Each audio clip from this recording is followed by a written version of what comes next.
मैंने उसका हाथ झटक दिया क्योंकि मुझे अच्छा नहीं लगा कि मैं पैसे के बदले में अपने जिस्म का सौदा करूं। उसके बाद वह तुरंत ही वहां से उठकर चला गया। मैं समझ गई कि मेरा भाई हेल्प करने की कीमत पर मेरे जिस्म को पाना चाहता है। तभी राघव बोला, दीदी शैम्पू है। मैंने कहा, ऊपर देख लो जहाँ साबुन रखा है। उसने कहा, नहीं दीदी, यहाँ तो कुछ भी नहीं है। मैंने कहा, ठीक है, देती हूँ, ले जाकर बोली ले। उसने थोड़ा दरवाज़ा खोला और जैसे ही मैंने उसके हाथ में शैम्पू दिया, उसने मुझे बाथरूम में खींच लिया और मेरे साथ। जी हाँ मेरे दोस्तों, आज मैं आपको अपनी एक ऐसी कहानी शेयर करूंगी जिससे आपको पता चलेगा कि कभी कभी पाक रिश्ते भी इंसान को उस मुकाम तक ले जाता है जहाँ पर रिश्ते के तो डोर तार तार हो जाते हैं।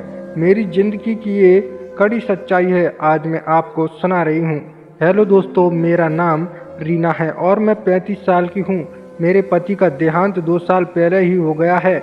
मेरी ज़िंदगी शादी के बाद भी सही तरह से नहीं चल रही थी क्योंकि मेरा पति एक नंबर का कमजोर, कामचोर और शराबी था। मैं अपने घर में रानी की तरह रहती थी, पर ससुराल आकर मुझे इतनी प्रॉब्लम हुई, मैं आपको अपने शब्दों में नहीं कह सकती। मैं काफ़ी दिक्कतों का सामना किया है। मैं अपने घर को ठीक करने की कोशिश की, पर यह सब नहीं हो सका और ज़्यादा शराब पीने की वजह से मेरा पति इस दुनिया से चल बसा। मेरे पास बस मेरा रिंकू 3 साल का बेटा और एक घर में है और कुछ भी नहीं बचा। क्या बताऊं दोस्तों, 3 से 4 महीने मेरी हालत ख़राब हो गई थी। मेरा भाई राघव 29 साल का है, उसकी शादी ही नहीं हुई है। वह मेरा इकलौता भाई है। उसने मेरी मदद करनी शुरू की, पर मैं हर एक महीने कैसे मदद ले सकती थी। इस वजह से मैंने मोहल्ले के बच्चों को पढ़ाने लगी। एक दिन मेरा भाई जब आया तो मैंने कहा, राघव, मेरी हालत बहुत ख़राब हो गई है, मैं क्या करूं? कोई ग्राहक आ रहा है जो रोज़ पैसे मांगते हैं। राघव ने तुरंत ही 1000 रुपये निकाल कर दिए और कहा, लो दीदी, अपना काम चला लेना।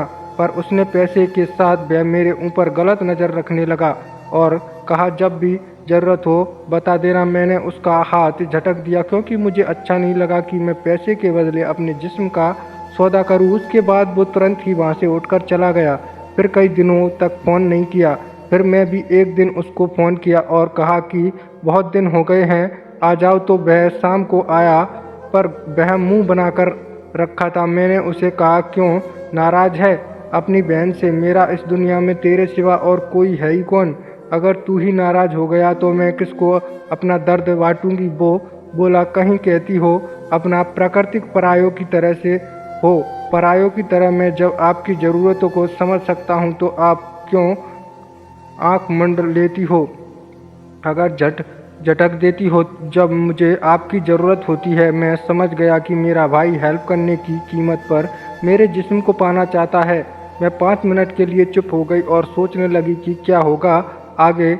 मैं इससे हेल्प नहीं लेती हूँ और अगर मदद लेती हूँ तो क्या होगा। मुझे लगा कि मुझे अपने भाई को खोना नहीं चाहिए। अगर मैं बाहर कुछ भी करती हूँ तो लोग मुझे भेड़ियों की तरह नोच देंगे, क्योंकि क्योंकि घर की बात घर पर ही रह जाए। तभी तो उठकर खड़ा हो गया और बोला, ठीक है, मैं समझ गया, चलता हूँ। मैंने कहा, क्यों जाएगा? मुझे तुम्हारी ज़रूरत है। मैं छोटी छोटी बात पर नाराज़ मत हो, थोड़ा तो टाइम दो। एक काम कर राघव, मेरे प्यारे भाई, आज रात यहीं रुक जा। हम ऐसे भी घर पर आज तू अकेले ही होगा क्योंकि मम्मी पापा तो हरिद्वार गए हैं, कल आएंगे। तो अकेले घर पर क्या करेगा? वो रुक गया और अब मैं उसको थोड़ा खुश देख रही थी। नहाने चली गई।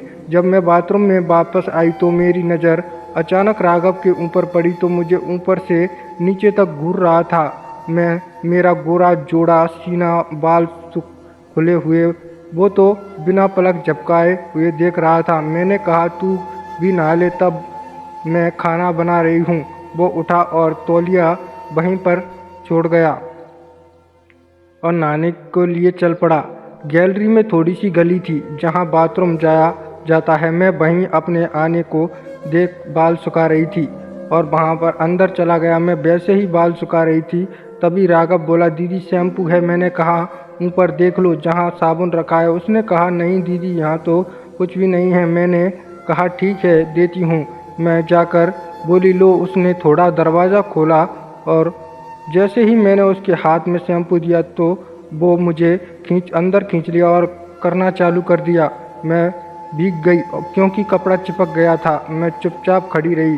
करना चल रहा था, मैं भीग रही थी, वो भी भीग रहा था और बोला, मैं आज से तुम्हारे दीदी नहीं कहूँगा, कुछ और कहूँगा। इतना मज़ा आ रहा था। मैंने कहा, ठीक है भाई, आज देख ही लेते हैं। वो मुझे कभी आगे से कभी पीछे से सच पूछिए तो मुझे आज तक इतना मज़ा कभी नहीं हुआ जितना आज आ रहा था। फिर क्या था, पहली बार मुझे 1 घंटे तक उसने 1000 रुपये दिए और मुझे दिया। बोला, लो 1 महीने का खर्चा। पर एक जो अच्छी बात है कि सैलरी उठते ही वो मुझे सारे खर्चे देता है। कहानी कैसी लगी कमेंट बॉक्स में ज़रूर बताएं। और आप हमारे चैनल टेढ़ी स्टोरी को सब्सक्राइब नहीं किए हैं तो सब्सक्राइब ज़रूर करें। और हाँ, यह वीडियो सिर्फ और सिर्फ मनोरंजन के उद्देश्य से बनाई गई है। किसी की भावनाओं को आहत करना हमारा उद्देश्य नहीं है। धन्यवाद।